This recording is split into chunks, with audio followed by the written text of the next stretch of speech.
Heather McDonald has got the juiciest scoop. When you're on the road, when you're on the go, Juicy Scoop is the show to know. She talks Hollywood tales, her real life Mr. Segment serial data and serial sister. You'll be addicted and addicted fast to the #1 tabloid real life podcast. Listen in, listen up. Whoop whoop. Heather McDonald, Juicy Scoop. Hello and welcome to Juicy Scoop, return favorite. I have the man, the legend, the shoe collector. You know Carlos King from his awesome podcast. He is a top-notch reality show producer. He's a TV host. He does reunions. He creates shows. He has the Juicy Scoop wearing a Dior sweater, which, by the way, that is very cute. Thank you. It's subtle and it's classy. It's just enough. For those that aren't watching, it's a cream V-neck vest with Dior in multiple colors just written down one side. When did you get that? I got this a few months ago at the store in Los Angeles, actually. Oh, good choice. Yeah. It's very subtle, like you said, like my personality. Right. Well, some new scoop just hit today via People. Okay, what's the tea, girl? It is about Real Housewives of Atlanta. They are saying that Nene and Porsche are returning to the Real Housewives of Atlanta for season 16. Can you say if people confirmed it? Can you confirm it? Fake news. It's fake. So, I mean, look, are we shocked that a Bravo blog created this fake news on a Sunday? First of all, on a Sunday, the only person who's breaking news is Jesus Christ, okay? People magazine is not breaking news about housewives on a Sunday. Oh. It's not happening. So that's when I knew something was fishy. Mm-hmm. Then I saw the actual time that this alleged article was written, and it was like 15 minutes before it was posted. It's all fake. I know these girls personally. Nene Leakes is not coming back to the Real Housewives of Atlanta. Now, will Porsche come back? I think so. Sure. I can see that being truthful. But Nene Leakes, no way. It's not happening. Zero, zilch, nada. It's fake news. What about Kim Zolciak? As much as I want her to come back, she's not being engaged at all. You mean they're not talking to her? They're not talking to her, which I think is a bad mistake. I want to see what's going on with her and Kroy. Totally. I want to see the son talk to the cops and say, this is what's happening in my home. I need to see all of this because think about it, Heather. The last time we saw Kim Zolciak Biermann, she was at the reunion show. Kroy was in the background watching her every move. Having her back. Having her back, her front, her vagina, her breast, her areola. He had everything, sister. So to know that it went from that codependent relationship to now the cops are depending on their relationship to really make sure they have these neighborhood watch moments, it's insane to me. And I really want to see what's going on. It is shocking, but then it's not.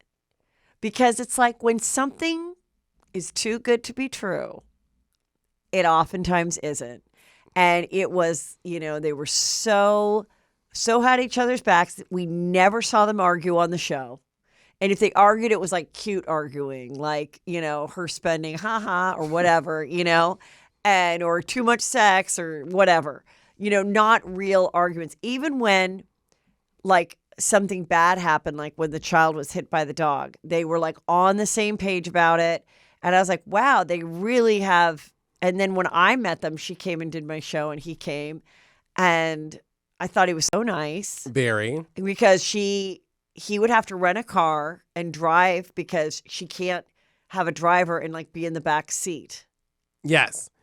And then she can't go on the elevator. So I had a thing set up at a hotel so that she could meet in LA and make her flight.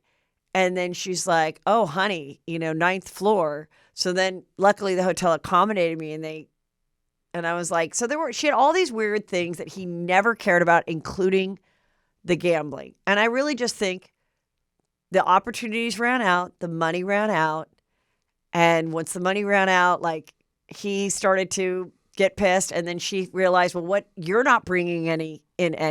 They started to say all the nasty stuff that they never said those times that he was driving her around or having her go on his back and he'd piggyback her up some stairs because she wouldn't go in the elevator. It all came out. And they, to the point of like hatred, but still I think there was like passion. Yes. And it's too bad because they have all these kids, but. Yeah, no, it's really sad. And I had like a front row seat to all of this for the longest time. But you're right. What was your thoughts during all that time? Did you think they were like a perfect marriage? Well, like you said, no marriage is perfect, right? Right. So what I always thought was they had this codependent relationship. Right. And we also have to remember the age difference. Right. You know, like. It's like 8 years, right? It's like 8 years. Yeah. And that she's older. She's older. He's from Montana. He is a product of a 2-parent household, one sister. And he met this Pamela Anderson Lee, you know. Yeah. The Atlanta version of that, right? Right. You got the dumb jock in the locker room telling all his boys, like, yeah, I'm fucking that girl on the Housewives, you know. She made sure to sort of like woo him in with her feminine prowess. She's a very beautiful woman, very sexy. And I mean, this is no diss, but they did get pregnant before marriage. Yeah. So you lock it down. Yeah. Right? Mm-hmm. And he adopted the girls. Right. So. And the parents, he lost the parents. They do not speak. I wonder if the parents will ever come back in the fold, if he ever connects with them, and if they can be grandparents to these kids ever, or will they be like, we can't hang out with those grandparents because, you know, mom doesn't like them or whatever. Yeah. Yeah. It was a lot. And you know, again, even though he was the manager of the wigs and the makeup, and I'm sure their days were very full. I mean, the amount of products and stuff they did, when people say like, oh, a guy like that doesn't do anything all day, that's bullshit. Like, we know what goes into doing even one post and the emails back and forth and how to do these things. And they did a lot. I mean, I don't think their days were like laying around, you know, though there is some accounts that there was some laying around. Whatever, who cares? But, you know, all the kids and all the stuff. And then, yeah, and I don't know what he's going to do. Like, she will always be able to find something if she wants it. Well, she's the star in the relationship, right? But I also think you're right in the sense of when the money ran out, so did her desire to be intimate. Because Kim Zolciak is not the type of woman who can continue to be with a man who isn't bringing in any income. And I do believe that was the biggest issue in their relationship, is the fact that she has caviar taste. Like, she loves the finer things in life. And with Kroy not working significantly, right, no woman wants to be the breadwinner all of the time. So when she lost the shows, unfortunately, I think reality set in. It's sort of like COVID, how all those marriages broke up during COVID. Yeah. Where you sit around each other in the house and you're trapped. And I think it hit her like, I'm in this marriage. We have no money coming in.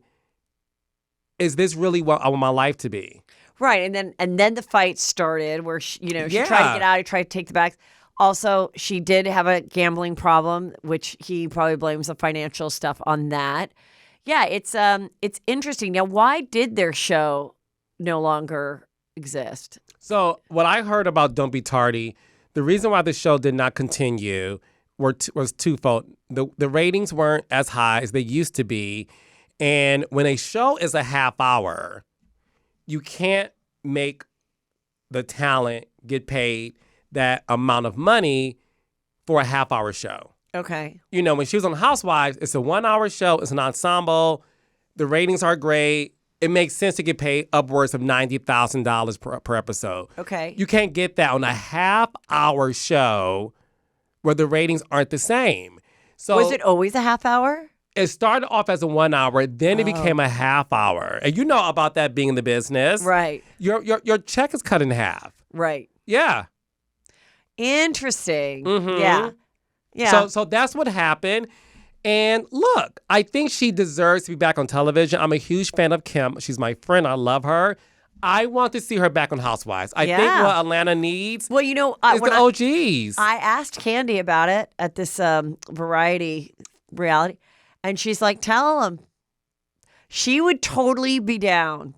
I got the impression she'd be down. Oh, yeah. And because she knows what makes for a juicy show. And even though they had their issues about the song and not getting paid, I'm sure she doesn't care and could move on and they could be fun and interesting together. So she knows that would help the show. If Kim came back, because I feel like the last season was pretty, I don't even remember if anything happened in the last season. It was kind of dull, right? I stopped watching. You did? I stopped watching the episode where Marlo had a date. Do you remember that episode? I don't know, but anybody that has a date, like Sutton or whatever, it's all casted. It's all wannabe actors that are over 50. It's so lame. This isn't Millionaire Matchmaker 2009. We don't need to see it.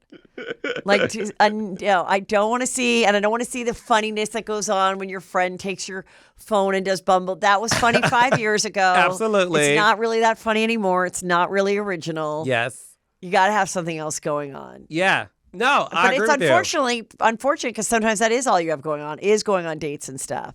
But to see it and everything, I feel that's very contrived to either go good or go bad. Like if, so interesting. Okay, let's move on. What do you think about the new season of Vanderpump? I cannot. Okay. So have you not seen it yet? I haven't seen it yet. I saw it like 2 weeks ago, and I thought it was coming out the next day. So I already viewed it 2 weeks ago. Is it good? I hope they don't get mad at me. Yeah, it is good. It is good because you see them coming after, kind of picking up the pieces. I love that they're honest. They're like Tom Sandoval is doing Special Forces. They don't say, or maybe say he's doing a show, but they don't act like he's visiting his mother. I mean, they say the truth. She's living in the house with him. And he just did an interview, Tom Sandoval, and now he's like, she belittled me. She was awful to me. He's like, so I reacted in the way of cheating because I had such low self-esteem. Why did I have low self-esteem? Because she never built me up. She knocked me down. And so now he's kind of going more like on the offensive this round of his life. He's kind of like, okay, enough of me being the punching bag. Yeah, I cheated, but you were an awful girlfriend. So people don't like that. And then he also said that he did offer her money to buy her out of the house. And she says, I don't know what the deal is with the house. I think she just really doesn't want to move.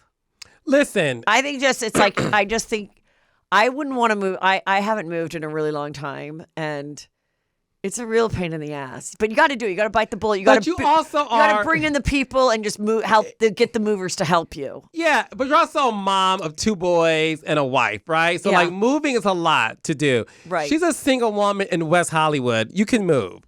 This may be a very unpopular opinion. Yeah. I was not the biggest fan of Vanderpump Rules. I watched in the beginning. Then it fell off the radar for me a little bit. Obviously, with Sandavol, a bitch was in it. Right. And I'm here for it. Ariana, to me, unpopular opinion, I feel like she's taking advantage of this scandal. And she's using it for her benefit. Because she's getting all of these endorsements, all of this sympathy. She's not the first woman to be cheated on reality television, right? Now, the way it happened is so scandalous that, in my opinion, she's on The View. She's playing Roxy in Chicago, yeah, right? She just had her opening night. Yeah. And everyone said she was great that went. The cameras were there. There's a lot of, people posting her bow and everything. So it seemed like it went great. She's loving it. As she should. As she should. And guess what? That's okay. Don't make it seem like you are the first woman to get cheated on and, oh my gosh, I'm in this $1 million home. I can't move. We have no kids. It's just he and I. There's no way I'm... Sister, save it. You want to use this as long as you can. Your PR person, your manager, your social media manager, your producer, everybody around you saying, look, honey, you have never been more famous. Milk this shit as long as you can. And I feel like Ariana, I'm getting off of the train of sympathy. Okay, wait. I have a new theory now. Okay.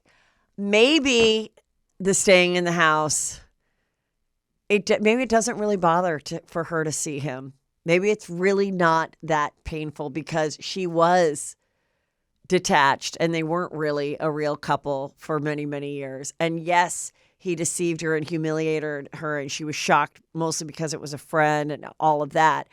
But now that she is doing so well and has her own boyfriend, she's like, fuck it. I don't really fucking care. I'm going to stay in this house until I get what I want. And I don't know if that's money or if she wants to buy him out. I don't know what her goal is. Like if she's like, no, I want him gone and he's asking too much. We don't know that because I've heard both sides and I don't know what it is. I think she's but looking maybe for, part of it is that she's just like exactly that. Like, no, or maybe I'm going to torture him a little by digging my heels in. I don't know. I think she's looking for the U-Haul endorsement. I think she's... Heather, listen, this is no shade. She did a commercial about moving with boxes.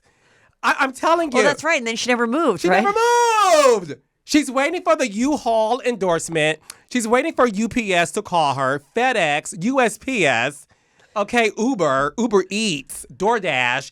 She's waiting for the opportunity to continue to make money off of this scandal. I'm telling you, there is not any more sympathy left in me. You got cheated on. It was effed up. I'm on your side. At this point, take me out the group chat. I'm completely over it. You're not the first woman to get cheated on. How do you feel about how we see a moment of Lala in the trailer? And, you see it on the episode where she starts to feel badly because there's this moment, and this was the one moment I did feel badly for Raquel, it was like after the reunion where she's like, I'm scared because if I turn on Tom by maybe not telling the story that he wants me to tell, then I have nobody and he's all I have. Mm-hmm. So she had the isolating thing. So she goes and she talks to Lisa Vanderpump about that. And then she does reach out to Raquel.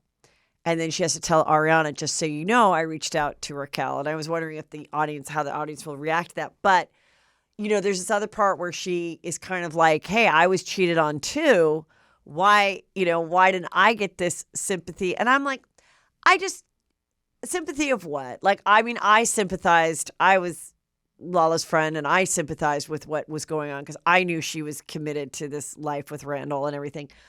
But I just think you can't compare. I think Lala totally supported Ariana when this happened. She was mad, but she made the most out of it when she saw an opportunity. She didn't know that send it to Daryl shirt was going to make so much. She just was like, oh, let's just put it up. People seem to be reacting. Mm-hmm. She didn't know. That doesn't make her a bad, everyone, it was smart for everyone to do what they could from it. But she and Ariana are good. They're fine. But I think Ariana is totally where she should be. And she always wanted to be a Broadway star. And who knows what next season will bring. But this season is going to show, all of it.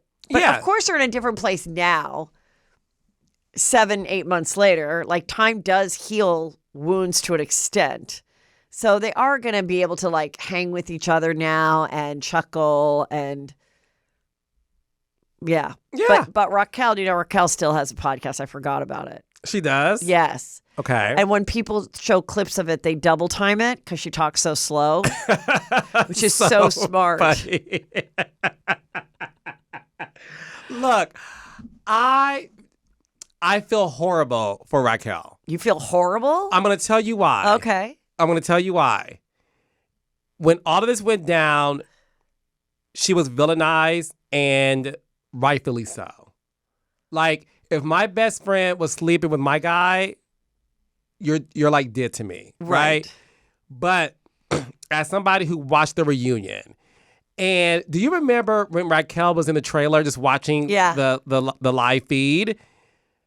Was I the only person in that moment, Heather, that I was like, something's not right in this situation? There was something How she was laughing? Yeah, it was something off about her that I was like, oh, this isn't in my opinion. I still don't think she feels bad about it. I don't really feel she has a ton of remorse. I really don't. I think she's sad that that she had to go through that and her life had to go through that. But there's a difference between someone saying, I'm sorry because I was caught, and someone that's like, I am really sorry because I saw the pain I put you through and I can't believe I put you through that pain. I don't think she feels that badly about it. I just really don't. She has the mental capacity to understand. And again, I'm making excuses for her. So you're saying you think maybe she is on the spectrum or emotionally detached or something? I would say the latter. I would say emotionally detached. There was something off about her in that moment that I just remember being like, guys, she can handle all of you attacking her. Give that shit to Tom. Well, I just want to tell you what she said in her last episode because I saw a clip. Okay. And I'm like, okay, I felt sorry for your second. I don't know. She brings up Sheena. And she's like, Sheena attacked me or whatever because of the scrape on her whatever. And, well, Sheena showed up at the restraining order after the temporary was given to her. And Raquel decided not to show up. So it was dismissed. Mm-hmm. So she's like, I don't know what was going through Sheena's head. Brock had some issues with his first wife, and she says it all out, which I'm not going to say. And maybe she was worried about, the custody of her child. She is now putting out there that there was a chance that Sheena could have had Summer Moon taken from her by CPS. I'm sorry, that's what she was insinuating. I heard it. F off. No, and again. Like, F off. Like, yes. You are not sorry. You are, you're taking all these little things. Are you kidding me? Like, are you kidding me now? Yeah. To talk about somebody's child and custody and like that was something that she should be concerned with. Yeah, I get it. That's what I'm saying. Based on her behavior, even the Bethany interview, she doesn't seem all the way there to me. She just doesn't. I don't think she ever was. Me that's neither. why Lala called her a Bambi-dyed bitch. I think she's that's her. That we're never going to get that much more from her. No. That much more growth or whatever. And this is it. And honestly, I listened to the first one and I kind of forgot. But that it's even happening. No, I agree. Listen, she doesn't have the personality to hold a conversation, let alone a podcast.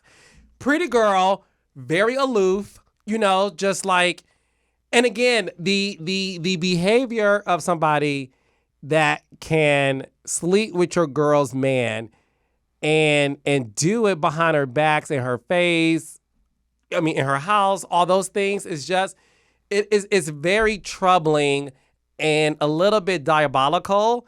So that's why to me it's like there's something else going on there that I think the story should be. I just thought of a great idea. What? No, you finished it. You think the story should be. I was going to say, there's a story there that I want to follow and figure out what's really behind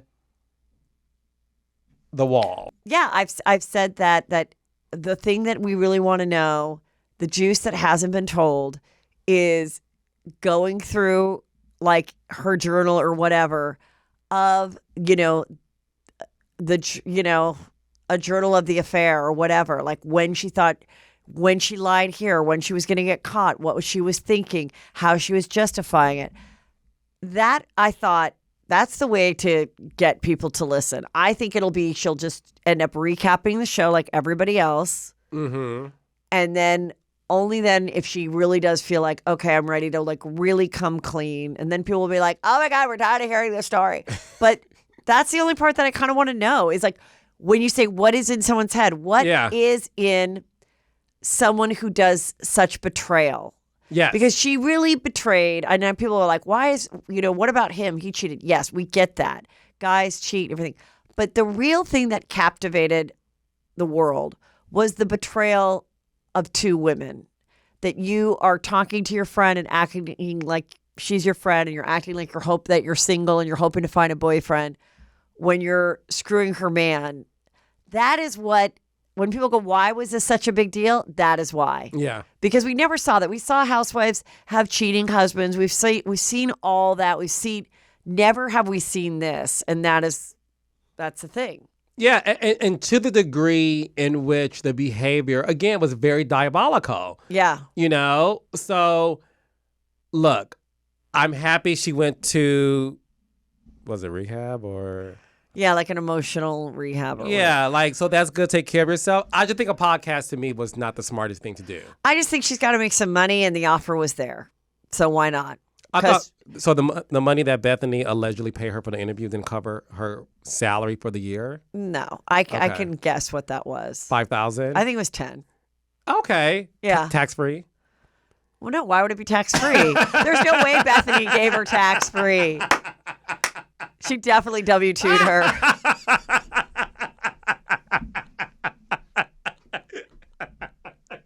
Bethany being like, you know what I'm going to do? Kelly, you're going to do a podcast. You're going to tell the truth. You're going to tell these people. And you know what? Because you're going to be right. Probably eating while she was doing it. Oh, my God. Being a king or queen might really seem enticing, but more often than not, it comes at the expense of everything else, like your freedom, your privacy, and sometimes even your head. The creators of Wondery's Even the Rich are bringing you a brand new podcast called Even the Royals, where hosts Brooke and Arisha pull back the curtain on royal families, past and present, from all over the world to show you the darker side of what it means to be royalty. From stories about one of the most infamous royals in history, Marie Antoinette, but everything you know about her is wrong.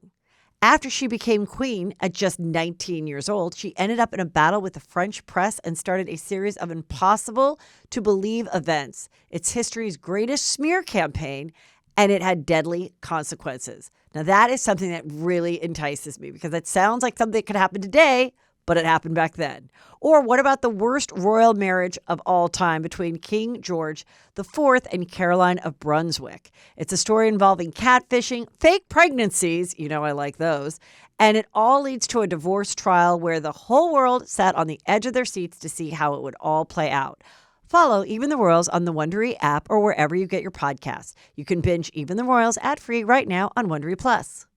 Callista Flockhart. Yes. You remember from Ally McBeal. I thought love this her. was really interesting. She said that the anorexic rumors really stressed her out and she really felt it was going to keep her from working. And she was never anorexic. She was just that size. And she's the same size today. And I really think, she goes, it's called body shaming now. And I was like, I really think that is awful because I remember that, just that she was skinny. I remember the same thing happened with Nicole Richie. Everyone thought Nicole Richie was anorexic, but then Nicole Richie has given birth to 2 kids and she's still kind of that thin girl. Like some people are meant to be a smaller size. Yeah. And so I think anorexia is the boringest storyline there is. And I know it is sometimes someone's life and it's their storyline. But I would tell you as a viewer, even if somebody has that in their life, I wouldn't share that much of it on camera. It is not compelling. It is not caught on. We've had Jackie Goldschneider of New Jersey talk about it. We've had Crystal talk about it. Sutton's been accused of it. I don't know. I just feel like it is your truth, and I appreciate them being truthful, but it just never gets, I don't know, it doesn't get like the sympathy. It doesn't get the interest because it's just not that. Like alcoholism, things like that, people, why do you think that is? Yeah, no, that's a very good question. I think when you look at reality television, especially, let's just say Housewives, right? Right. It's no secret that 90% of the housewives are wealthy or come from a wealthy establishment. Right. It's hard for the average woman at home to sympathize with you because you're able to eat all this food, you choose not to. That is so true. You know what I mean? Like you can afford all this food, you're wearing all these designer clothes. Yeah, like, and you want me to feel sorry for you when I have to work hard to feed my children and you don't want to feed yourself because you want to fit in these designer clothes. You're so right. Yeah, I think it's a real disease, yeah. but it's a disease that of luxury, really. I mean, you can't, you know what I mean? It doesn't really seem to be happening. But also then we could argue, well, it's not happening because we, again, don't know about it. It is that. It is a white girl, middle class, an upper middle class disease. And oftentimes it's that way because their friend will introduce them to it. It's something I believe it's something that you have to see and be made aware of. You wouldn't think of it on your own, in my opinion, because I remember being in high school and the Karen Carpenter movie came out, and also this other movie called Best Little Girl in the World, which was with Jennifer Jason Leigh. And we went to an all-girl high school. We all came back the next day, talked about it, and said, oh, we can take laxatives to poo out our food. And nobody knew that till we saw it on TV. Oh, wow. So it made you want to do it. It made me realize, I didn't do it, but it made me realize that this exists. Yeah. And same thing with puking. You were taught how to do it. You had to have seen it. Someone had to have showed you. You wouldn't think about it. You just, So I think you're right. I think that's why it's just not a storyline that anyone has great sympathy for or really wants more of. Like, oh, please tell me more about your anorexic journey. Like, yeah, you're right. Yeah, I just don't think I don't think it's something that the large audience can relate to. Yeah. Number one, and I think number two, again, listen, it's an unfortunate mental disease. Yeah. Because it's all mental. Right. Because even when Crystal said in a recent episode how she looks at the other women and compare herself to them. And, people say she looks great and she doesn't think she looks great. Or even when Jackie, I think 2 seasons ago, really struggled to eat the ice cream. Right. Remember that? And it was like, wow, it's sad to watch, but it's not something to me that I think the large percentage of the audience can relate to. And they do check out of it. And I think you made a good point. Typically, when you have these behaviors on reality TV, you see it. Yeah. So I think it's one thing if you saw the hand down the throat and kind of really saw that happen. I think maybe that a movie, yeah. Like a movie. Yeah. Yeah. And in terms of Ally McBeal, I was around that time. So what's funny is I wrote a term paper on Ally McBeal juxtaposed against Omarosa. Well, what class was this? This was I was in college. This was for my journalism class. Okay. So I wrote about Ally McBeal, white woman who was an attorney. An attorney, but her scandal was being skinny. Right. Meaning publicly. Yeah. And so I do remember that. And then I juxtaposed it against Omarosa on reality television and being labeled the angry black woman. I'm a little crazy. No, that's very interesting. I got an A on it. I think you're kind of ahead of your time. I think. Thank you, love. Yeah. Thank you. So I said that to say, I remember at that time, she is right. The only thing I knew about Ally McBeal was her weight. That's all it was. But you're in Hollywood. I'm in Hollywood adjacent with reality television. Right. I'm shocked, personally, to hear that you being too skinny affected your career negatively.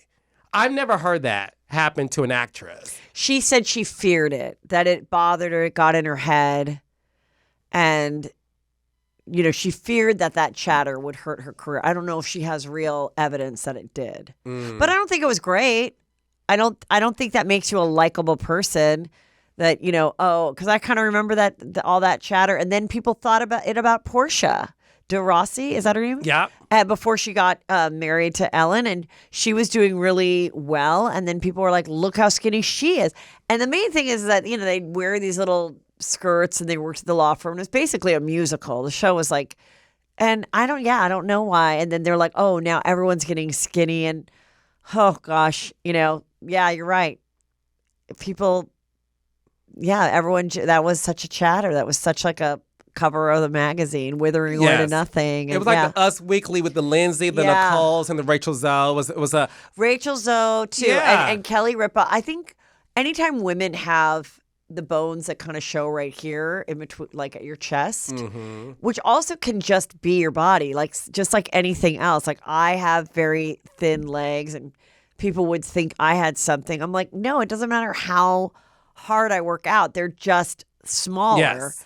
And so, yeah, it's like our bodies are all different. And you're right; people seem to want to attack that more than anything else. But very well, good. I'm glad you got an A. Okay, let me talk about this, because did you see that Anne Marie went after Drunk Drawn? Yeah, so refresh my memory So because Drunk Drawn is a artist who does cartoon renderings on Instagram of all the great moments of Housewives.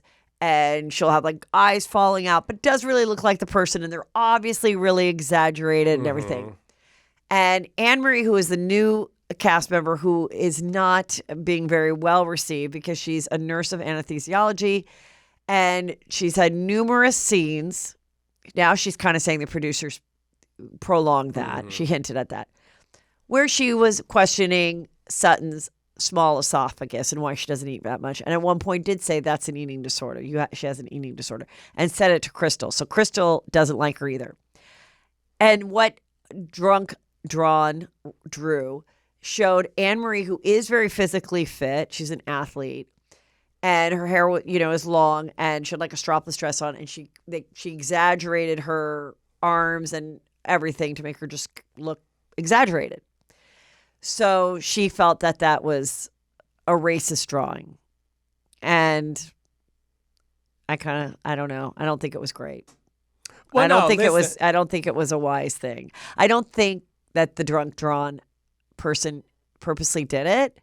I think that person drew, as they draw up everybody with Ramona's eyes, whatever their thing is, and didn't think that being that she is a woman of color, that it could be perceived in a very negative way.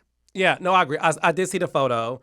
And like you said, the history of this person is to overly exaggerate the person they're talking about. Right. Obviously, she is a woman of color. Yeah. And she is a very athletic woman Right. at that. When I saw the photo, I'm just being very honest, my eyesight didn't go towards anything racial. For me, it was more so like, oh, you're trying to make a point with a drawing that you're used to doing. Right. So I didn't take it that way. Not saying that how she feels is not how she feels. Right. My initial reaction was more so like, wow, you ladies and you men really hate Anne Marie. Right. No one likes her. Right. And I took it more so as that because everybody is coming for her. Dr. Nicole, Tiffany Moon, everybody's coming for this woman. Right, because they think that that it wasn't her place as a nurse to be saying these things. Yeah. So to me, it was more so about the exaggeration of Like a know-it-all, almost like, yeah. I took it more so in terms of like that's their work. But I think the bigger conversation that you and I should have is people don't like her. Yeah. And I'm watching this season. I love a new girl. I love somebody who's a badass that comes in and, says how she feels. She is coming across to me, and I know how this shit works. Right. She is possibly the most unlikable I agree. first season Beverly Hills housewife I have ever seen. It's shocking how much who's like, I want to root for you because I love a new girl. She's worse than Diana Jenkins. And do you know that now her husband of all these years, he's being accused I heard about that. of SA from back in college? Yeah. She's probably like, why the fuck did I say yes to this? Because she really has gotten no fun out of it at all. Nothing. And we know she only made probably $60,000. And it's like now she's, at odds with her, the nursing association. Like, she's fighting with them. Yeah, I kind of feel badly for her. I just think she was a bad pick. I think the storyline wasn't good for her. but I also I'm not dying to hang out with her. Like, we never got to see her like laugh or see anything fun. And then the husband, her saying, well, my husband says, I'm not really great at anything. I'm not great looking. I'm not a great cook. I'm not a great this, but I'm about an 8 at everything. And if you, I don't know what she said, combine all the 8s together, so that made us go, well, now we don't even really like your marriage. Yeah. Because that's not anything anyone wants to aspire to. A guy that's like, I've dated a lot better looking girls than you, but I think settled. I think you'll be my wife. Like, it just is. I definitely don't think she'll come back. Oh, she's not coming back. And Emery, I would love to talk to you because I am fascinated. We haven't seen her life in her home, how her marriage is. I'm going to give her an invitation to come on Juicy Scoop too, because I kind of want to be like, this is what I always ask a new housewife. What was your history of watching Housewives? How much did you know? Were you a fan? Whatever. What was when you were approached, who did you share it with? Who did you ask? Did you do a pros and cons? Did you think about why did you do it? Like, sometimes it's like the husband is like, hey, go for it. I don't really care. Sometimes the husband's not into it. Sometimes the husband's like, definitely do this. I think this would be great for you. Like, I always think that's really interesting.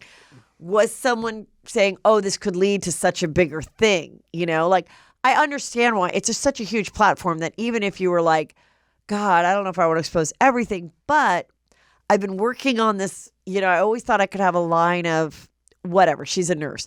I always thought I could have a line of natural sleep enhancements. She's a nurse of anesthesiology. And non-GMO. Now I could. Now I could. And you never know. It could be something huge. I doubt it. But, now she's unlikable. But before she started, some women have really made quite the empire out of it. Yeah. But I also think we have to remind ourselves, too, she was introduced in the middle of the season. And I don't know if you heard this, but I heard that for the first couple of weeks of filming this current season of Beverly Hills, nothing was happening. It was a snooze. Oh. The girls weren't getting into it. Nothing was happening. So they brought her in the middle of the season to sort of spice things up, which is why when she came at Crystal, and by the way, Emery, I believe you. I believe Crystal said all those things about those girls, being socialites, her being uneducated. I strongly 100% believe Emery, and I believe that Crystal said So when they were out at something, she knew that she was up for the show. Crystal came, they talked some shit, and then she was like, and then the producer's probably like, oh, bring that up at the first Barcelona dinner. Yeah. Yeah. Because again, she was brought in the middle of the season at Kyle's dinner party. Right. Denise Richards and her slur words overtook that party. So then it was more Anne-Marie moments later on, but she wasn't doing anything. So she had to drop that bombshell, and it fell flat because those other ladies did not have Anne-Marie's back. Well, Crystal, did you say that about us?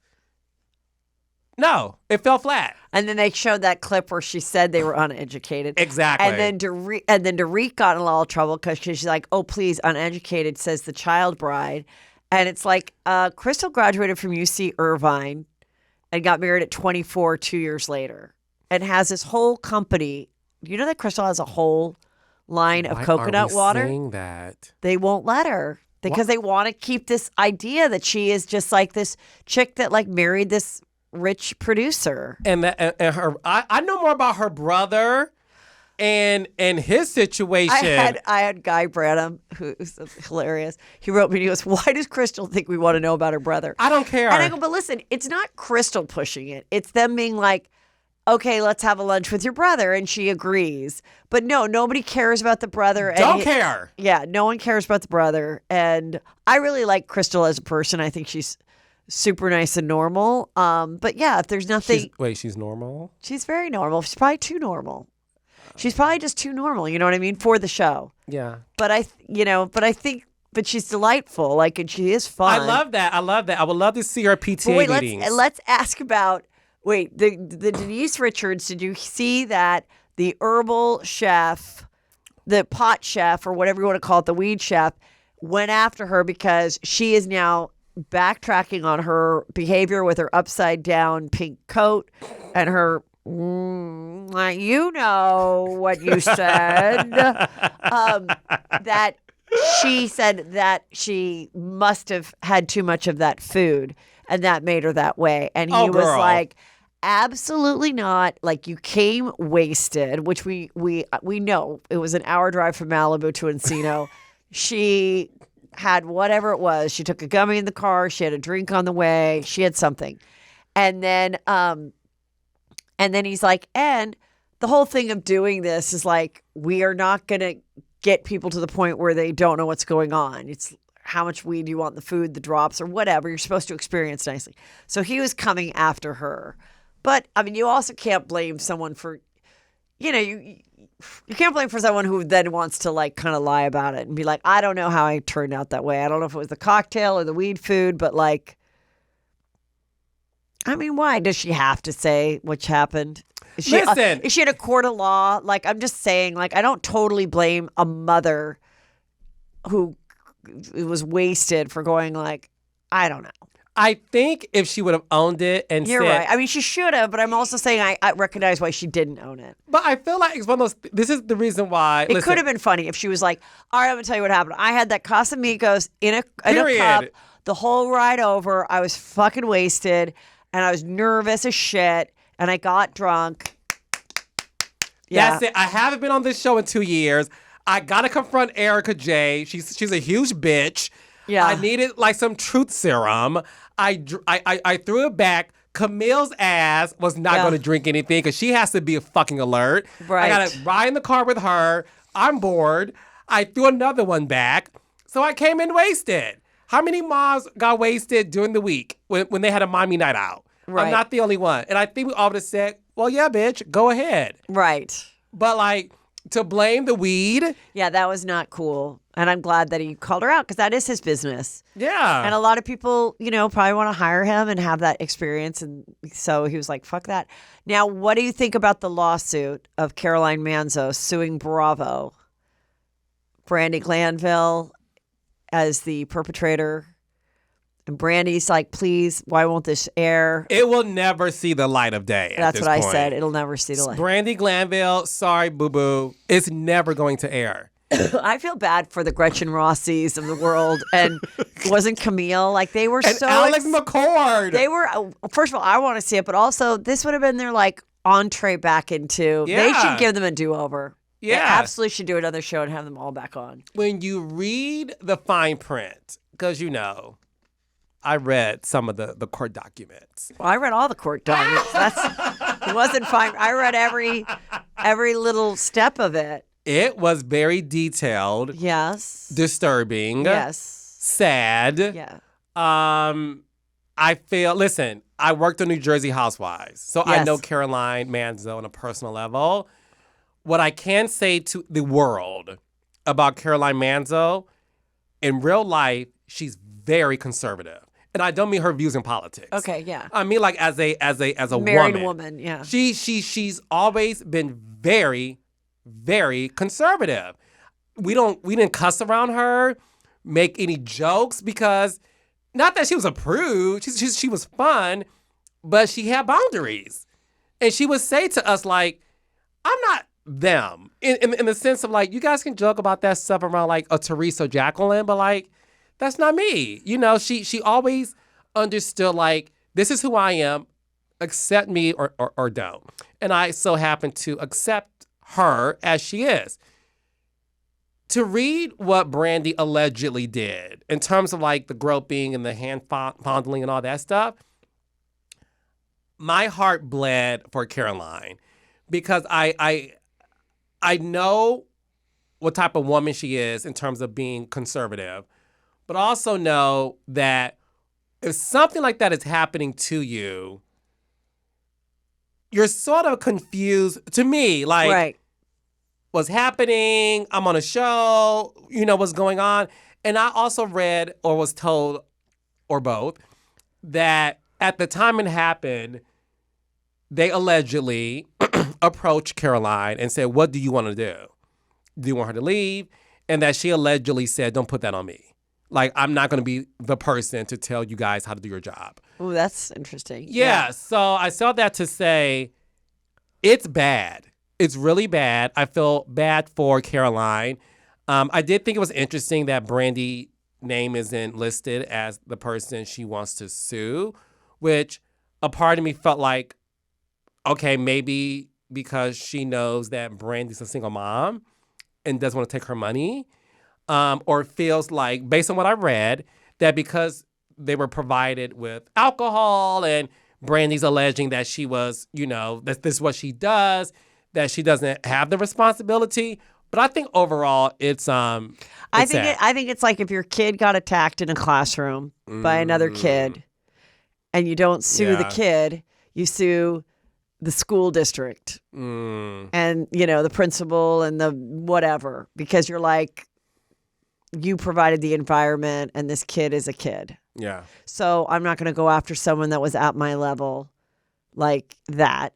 But I also think, have you heard this theory that possibly, rumored, allegedly, there was conversation, as they always do, they talk about their lives when they get together on these trips, about Dina Manzo and her brother-in-law, who was married to, Caroline's brother-in-law was married to Dina Manzo. Mm-hmm. And Dina Manzo was attacked in her home. Mm-hmm. And they believe that her brother-in-law, so Dina and Caroline were both married to two people that were brothers. Correct. Dina got divorced, and that man who was still Caroline's brother-in-law, still part of her family, he was accused of setting up the physical attack, which is like these people like beat their faces. And in his defense, he had Caroline Manzo write a character letter. Yet her blood sister was the victim and was for the former wife of this guy. And my question is, was any of that discussed in Morocco? And in reflecting back on the whole experience, she's like maybe not happy with how she explained it or talked about it, or just don't want people to remember it, because I kind of forgot about it. Let me sue for this, which was awful and I hated it, but let me sue, burn the bridge, and make sure this thing never airs because they have that footage. Oh, I never heard that. Oh. What do you think? I think it's possible. I think the goal is to have this never air. I think the goal is to get paid. Why not? And I know that she wanted to. I know before she was saying to people, "Oh, I won't do Ultimate Girls Trip until I get $300K." That was the number? That was the number that someone allegedly told me.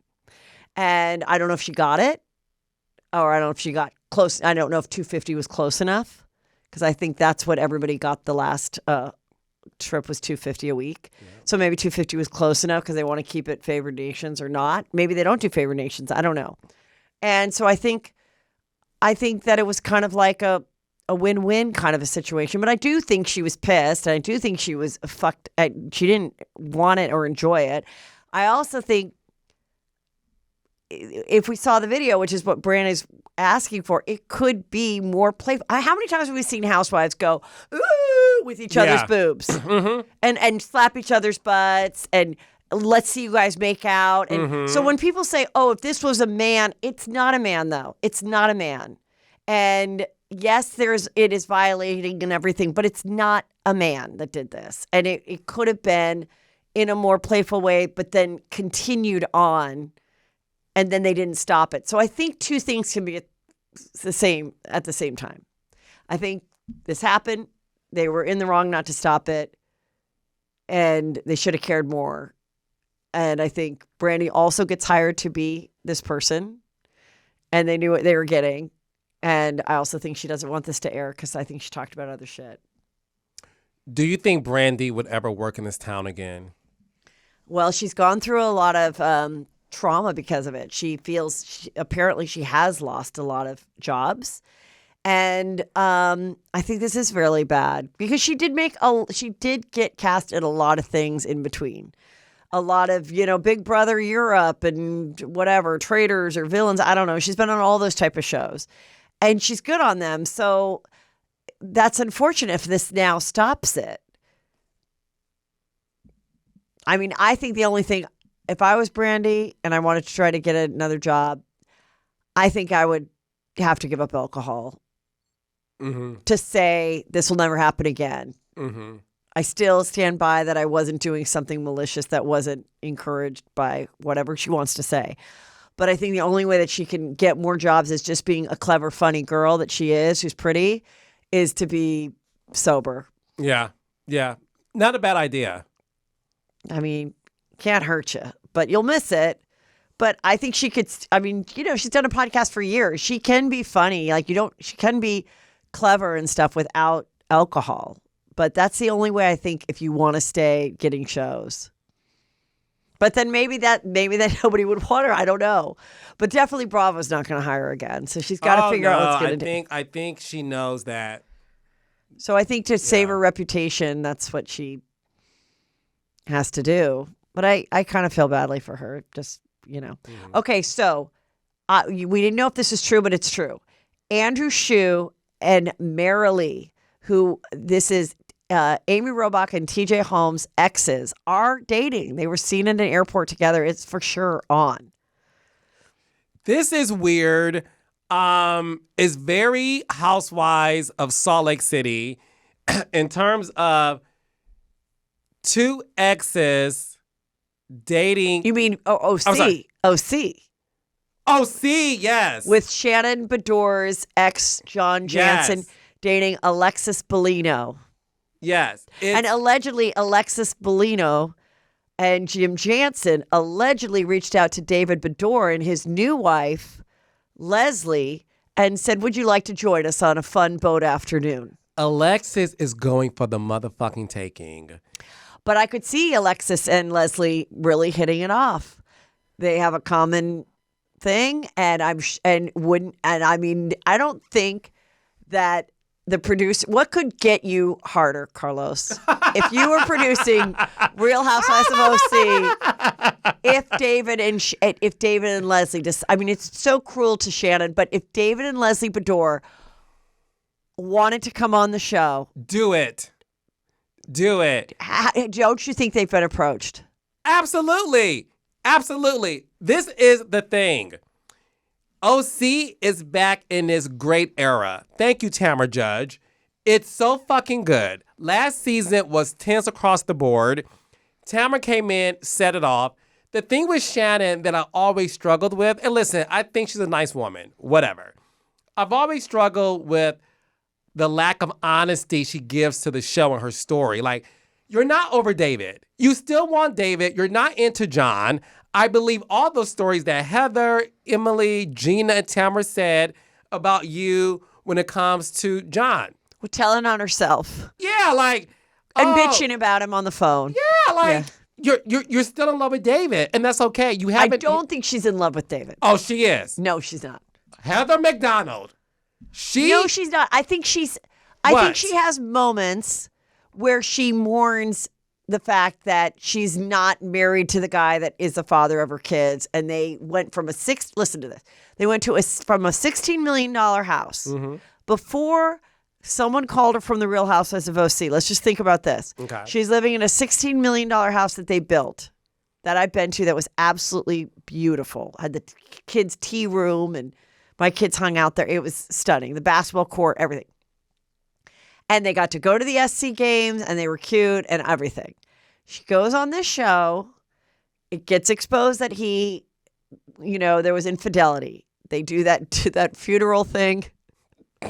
What would you say? I'm so sorry. They have the vow renewal, and they somehow make it work. They sell that house, and then they rent another house for like $20,000 a month. Okay. Then the divorce is final. She goes into a rental in a nice neighborhood. Then that neighborhood says, we don't want you filming here. Now she's in another rental that's smaller. So I'm just saying, when people say maybe women shouldn't work, Before she was working, she was in a $16 million house. Now, like, and she's been working for 5, 6, whatever, 7 years. I'm just saying, I think she mourns. And then the other hand is like, oh my God, I'm so much happier. I wasn't in love, blah, blah, blah. But I think there's times when women mourn the fact, like mourn the Christmas morning, the former life, like all of it. Not inclusive of him. It's just the former life. Just like having a +1 for everything. Even if you kind of hate him, you got the husband, you're not the single girl going, all of that. But I think more than that, she loves being a star. Yeah. Loves it. I think she's totally addicted to the fame, the lifestyle, being recognized. And there's certain housewives that really, really love it. And I don't think there's anything wrong with loving it. Nothing. Approach me at a restaurant. I fucking love it. I don't want it to ever go away. Yes. Yeah. Yes. And that's what I think. I agree with that. But I do not think she's in love with David Bedore. I can understand, because there is, when I look at Shannon, I look at a woman who isn't present. I look at a woman who is stuck in the past. And in my opinion, her alcohol intake, allegedly, has to do with the mourning of something. I always thought it was the mourning of David. Now I understand what you mean when you say it's the former life. I disagree. I think that she is someone that, and this is just my opinion. Go ahead. Because I come from that same world of, college drinking, then now you go to the games as adults. I think that she's just always enjoyed her cocktails, and as you get older, you have to pull it back, or you're going to find yourself in having trouble. So I think the drinking just continued at the level that it always was, but she just, as an older person, your body just doesn't respond to it like it used to. Or it turns on a certain thing. Like your favorite drink could be one thing. Yeah. And then all of a sudden it just isn't work. That was your drink for 30 years. It's just not working for you anymore. And then you're like, okay, well, instead of giving up alcohol, I'll just switch to tequila. Yeah. I used to be vodka. I'll just switch to tequila. That'll save me. And like, I just kind of think that was and I think John likes to drink as well. So I think she found another boyfriend, and that was their thing. And that's a lot of people. That's a lot of couples. And it becomes that's your life. But I don't think it's mourning David Bedore.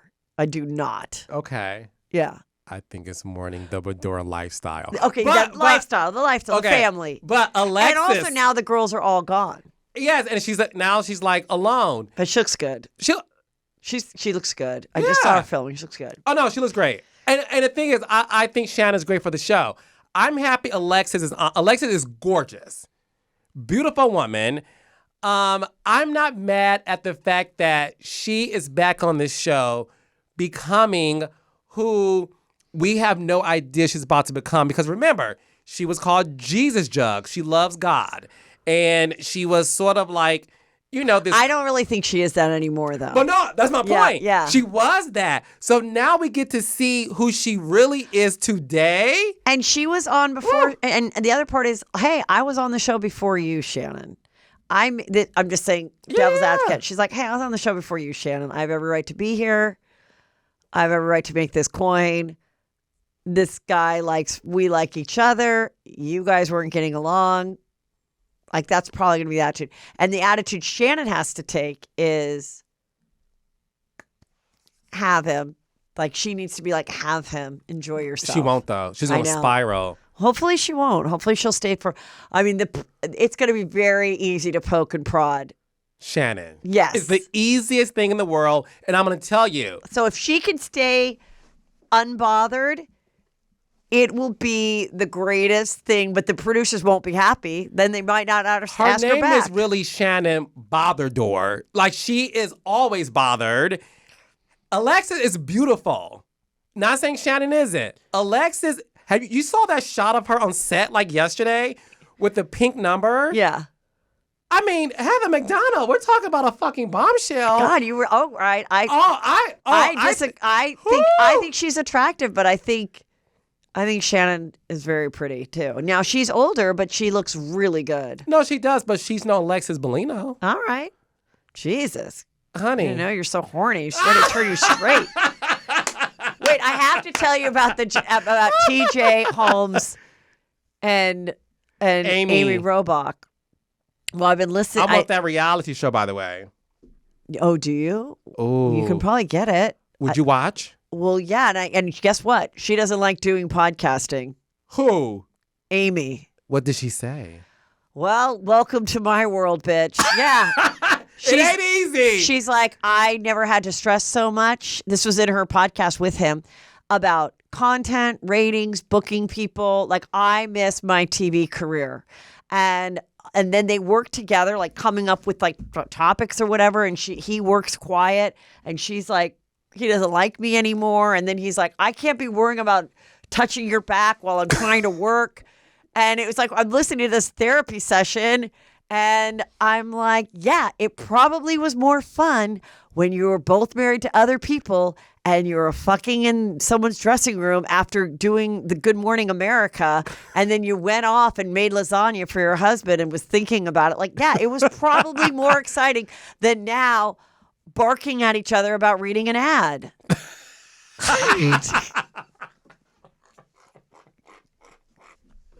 Because the ad reads...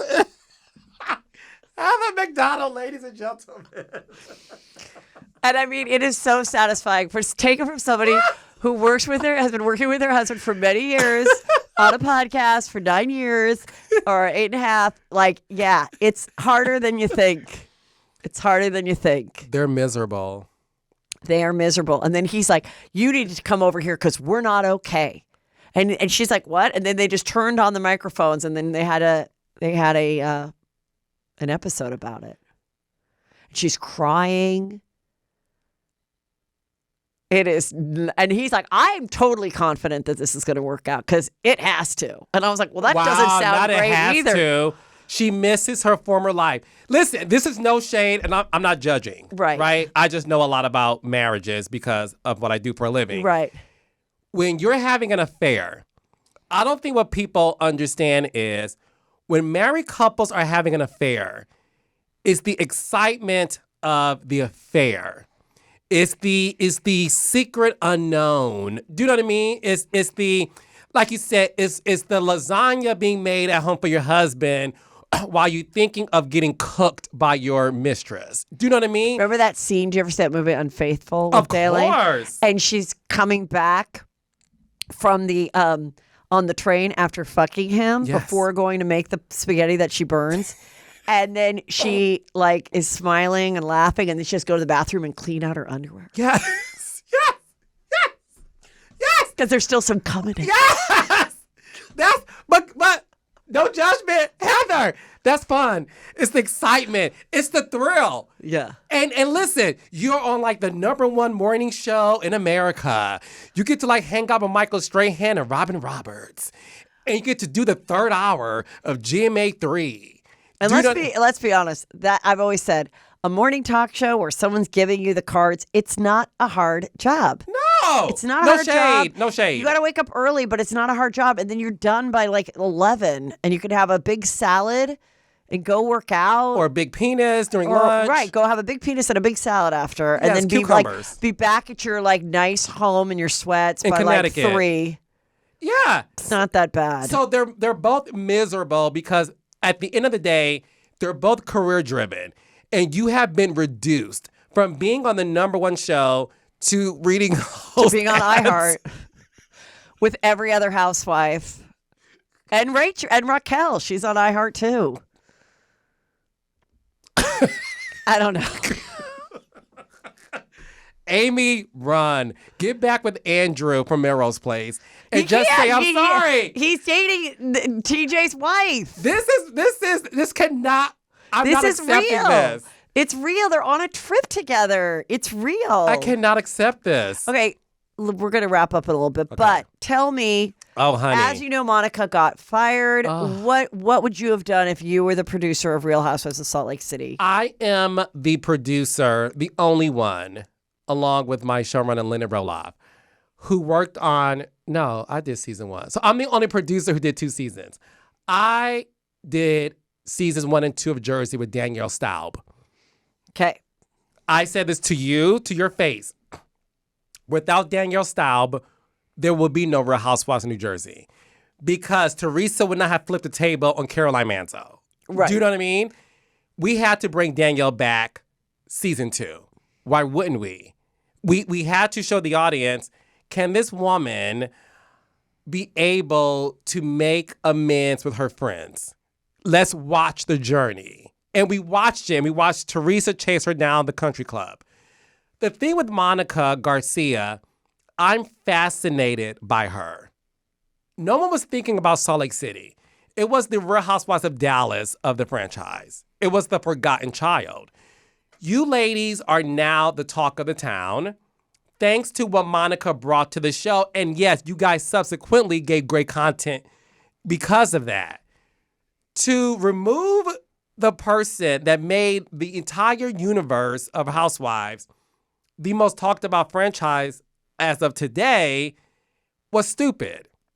You need her.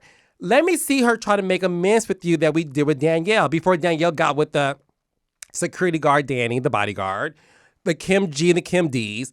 The biggest mistake Danielle made was she did not want to be friends with Teresa, Jacqueline, and Caroline. And Danielle thought she was shooting a spinoff of the Danielle show. And that's what made the network not bring her back season 3. And rightfully so. And Danielle will admit that today. I would have preferred to see Monica attempt to do it. And if she failed, so be it. But for us as the audience, Heather, to be cheated by not seeing if she's able to do that, I think was just a missing element to what the show needed. I think if she was more humble in her being found out, if she was like more, instead of being like, well, look what you did, you're old and ugly or whatever. Like, I think if she was like, look, these are the things I did. It was towards Jen Shah. And yes, I did repeat some things, but I really wasn't going after you guys. And yeah, I wanted to be on the show. I think we could work this out. Like, if she was like that, but that's not who she is. She isn't. Who she is who we saw. I said this before, but I think it's not just about the reality of Monteith.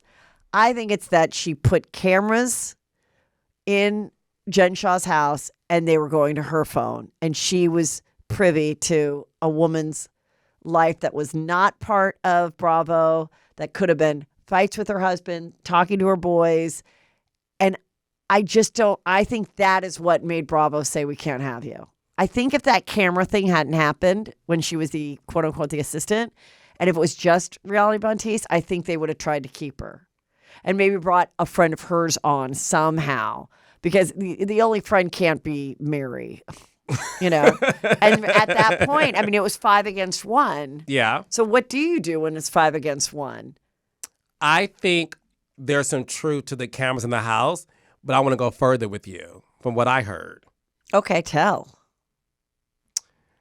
I heard that Monica, because of those cameras in the house, is privy to some information that could ruin Heather.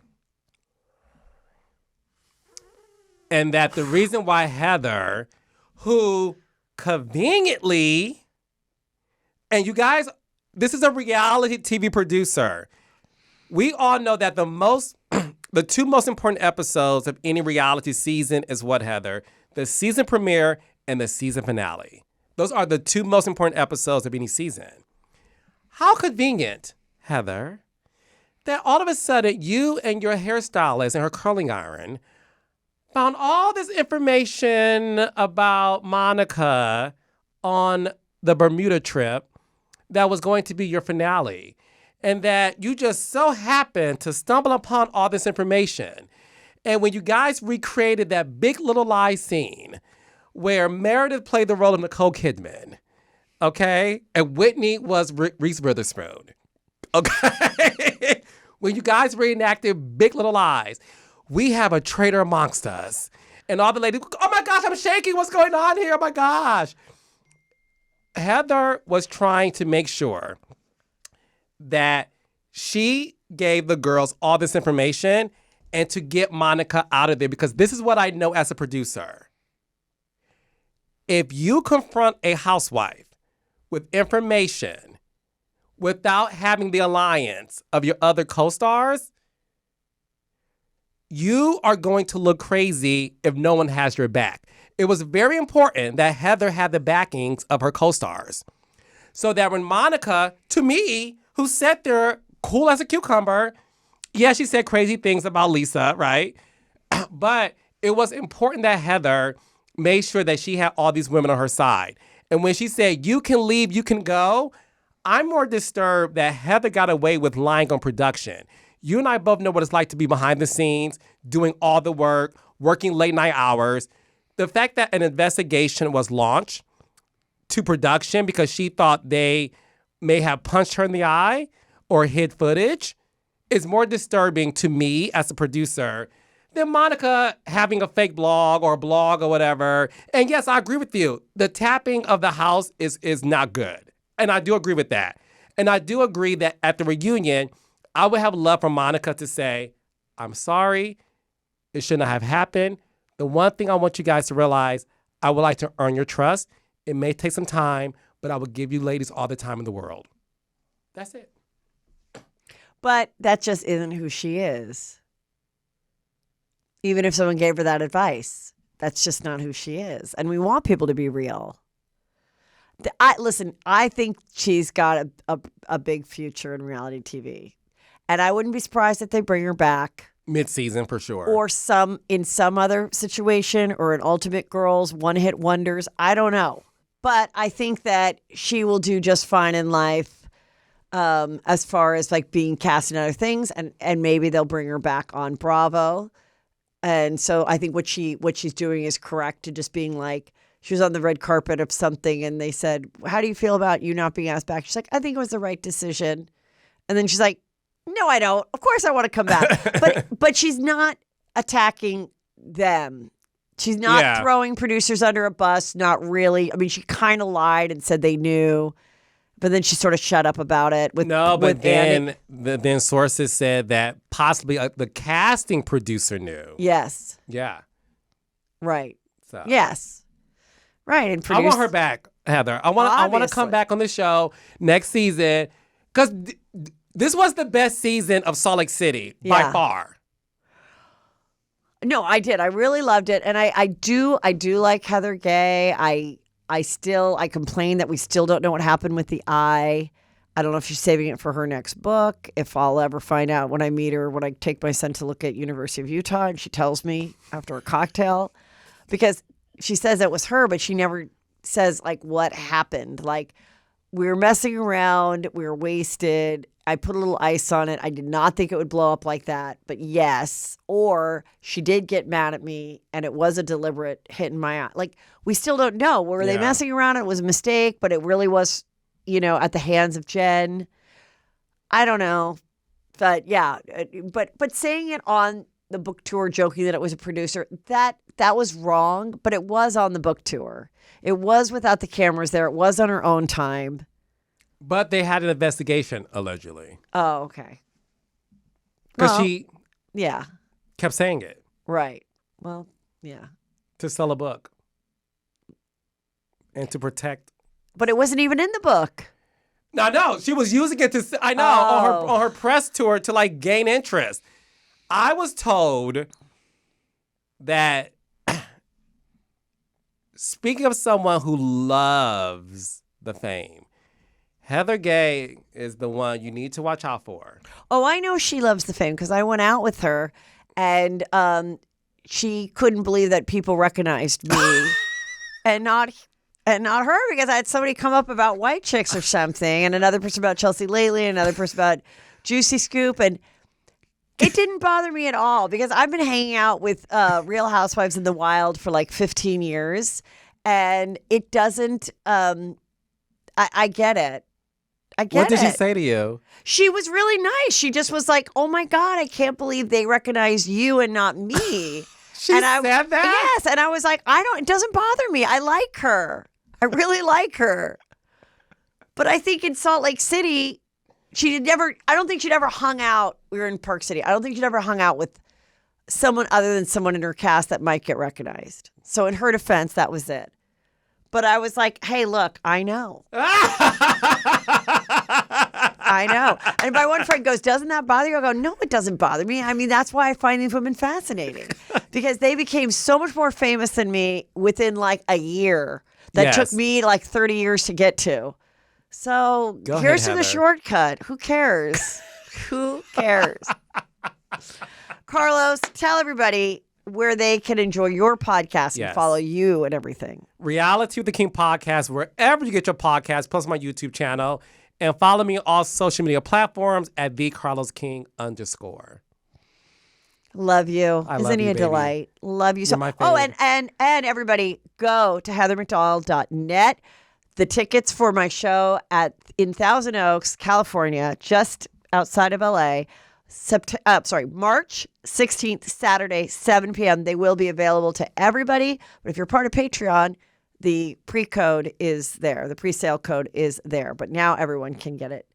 Thank you. Starting Friday, everyone can get tickets to see me